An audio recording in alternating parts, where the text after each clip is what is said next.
Welcome to our 5 on 5. Pleased to welcome back Jenny Menna, the Senior VP of Information Security for U.S. Bank. Good to see you. Thank you for being here. Good to see you. Thank you for having me again. Of course. Yeah, thanks for coming. So with tax season coming up very quickly, of course, Yes. What should consumers and businesses be concerned about when it comes to protecting themselves?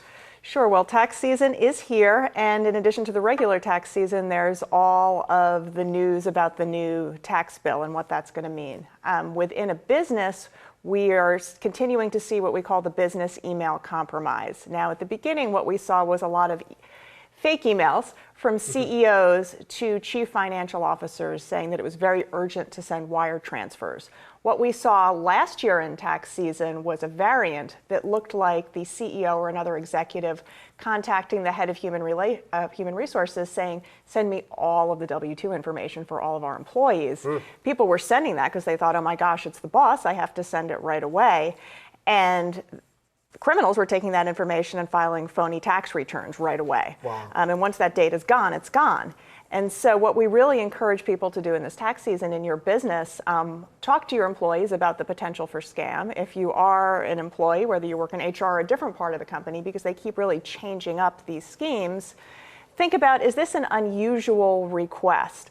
Look at the email address that it's coming from. Pick up the phone within your system. Don't ever call a number in the email. Yeah, really confirm who it's coming from before sending that information, whether it's sending a wire, whether it's sending information, again, about tax return for employees. As an individual, I've already started getting those phony phone calls at home saying that I'm the IRS and I better call them right away or they're going to send me to jail, right? The IRS will never call you. They will never send you an email saying you owe us money and please provide us all of your personally identifiable information. So you really need to be suspicious, and at this point I think this has happened so much that whether it's your boss at work or whether it actually is the IRS or a state and local tax entity, if you call and verify, they're definitely going to understand and they're going to appreciate it. Okay, very good. We'll take a quick commercial break. We'll have much more in a moment. Stay with us.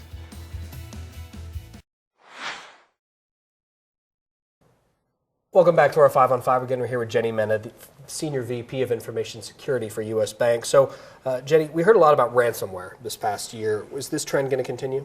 Unfortunately, I think that it will continue in the new year. We'll see different variations of it, but it's something that really businesses of all sizes need to worry about. As I came in today, I saw the poster for Chicago Med. They actually had an episode about ransomware hitting a hospital, and it did hit hospitals in real life as well. What can you do as a company? It's so important that you patch your systems, all these vulnerabilities that are out there. Have good antivirus in place. But perhaps most importantly, have a conversation with the business people and the technology people in your business. If this did happen to you, what information is most important? What systems are most important to have access to? What would your plan be? How would you deal with your counsel, with law enforcement? Do you have insurance in place? And really back your data offline. It's so important. Okay, and when it comes to like Equifax last year, I assume that trend is going to continue as well with businesses being hit. Should people be freezing their credit? Well, that's certainly one step that you can take as an individual. Unfortunately, I think we will continue to see breaches. The problem with freezing credit, which is a great option, is that if you want to then in turn open a new credit card or get credit for something else, it is kind of a hassle to go into your bank. Some easier steps that consumers can take are also to watch your accounts. Many banks allow you to set up text alerts if certain types of transactions, withdrawals happen. So that's a great way to stay on top of things. Be careful with your PIN. Really, watch out when you're at the ATM or using a different machine that people don't get that information. Be suspicious about those emails and phone calls.